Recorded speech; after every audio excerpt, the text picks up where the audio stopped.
இனிமே கண்ணை மூடிட்டு கடலை எண்ணெய் வாங்கலாம். ஏன்னா மந்த்ரா கடலை எண்ணெய் இதயத்தின் தயாரிப்பு. வறுக்க பொரிக்க ஏன் எல்லா சமையலுக்கும் மந்த்ரா தான். மந்த்ரா கடலை எண்ணெய், அபார ருசி, ஆரோக்கியமான உடல் நலம். ரொம்ப ஆச்சரியமா இருக்கு எனக்கு. ஏன்னா நியூஸ் 24/7 நியூஸ் தமிழ் 24/7 உடைய ரிப்போர்ட்டர் திரு கதிரவன் அவர்கள், பேர் சரியா தான் சொல்றேன், கதிரவன் அவர்கள் அவங்கள மிரட்டி கிட்னாப் பண்ணி கூட்டிட்டு போய் 3 மணி நேரம் 4 மணி நேரம் ஆகி அடிச்சு வெளியே வர்றாங்க. ஆனா கரூர் காவல்துறையினுடைய கண்காணிப்பாளர் அவர்கள் ஒரு பத்திரிகை அறிக்கை கொடுக்கறாங்க. அது வேற ஏதோ மாநிலம் மாதிரி இருக்கு. படிச்சா எதுவுமே நடக்கல. அதாவது அவர் அந்த அறிக்கையை படிச்சா எப்படி இருந்ததுன்னா, ரிப்போர்ட்டரே கல் எடுத்து தலையில அடிச்சுக்கிட்டு, அவரே போய் மண்ணில் படுத்து உருண்டு, அவரே போய் ஹாஸ்பிட்டல்ல படுத்து எந்திரிச்சு, அவரே வர்றதுக்கான ரிப்போர்ட்டர் பைத்தியமா?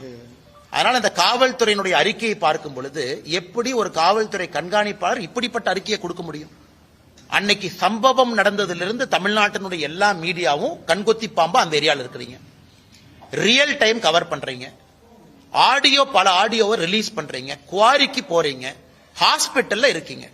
இவ்வளவு நடந்தும் கூட ஒரு காவல்துறை கண்காணிப்பாளர் எதுவுமே நடக்காத அளவுக்கு எதுவுமே நடக்கல, பச்சை பொய்னு.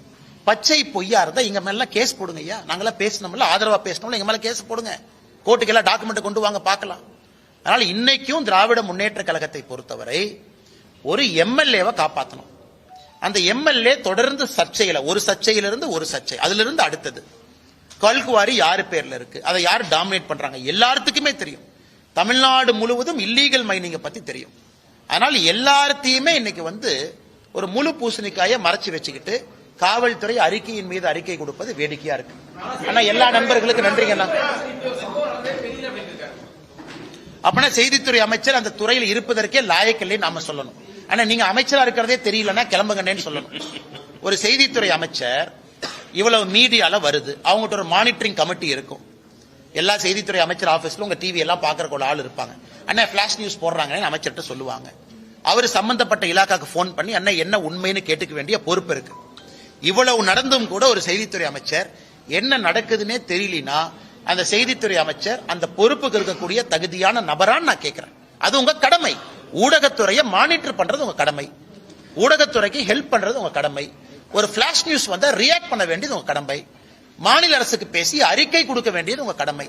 இதையெல்லாம் நாங்க திமுகவின் மீது குற்றம் சுமத்தினா உடனே அறிக்கை வரும், நைட் 2 மணிக்கு அறிக்கை வரும்.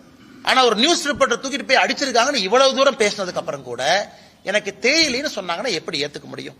அதனால் ஸ்ரீரங்கத்தினுடைய தொகுதி மக்கள் அதை பார்த்துக்கிட்டு தான் இருக்கிறாங்க, அந்த பகுதியினுடைய மக்கள் அதை பார்த்துக்கிட்டு தான் இருக்கிறாங்க. கரூர் மக்களும் இதை பார்த்து கொண்டுதான் இருக்கின்றார்கள். காவல்துறையினுடைய அட்டூழியம், 41 பேர் இறந்ததிலிருந்து காவல்துறையினுடைய செயல் நடவடிக்கை எல்லாத்தையும் பார்த்துட்டு இருக்கிறாங்க. 2026 தேர்தல் அதற்கு பதில் சொல்லுங்க.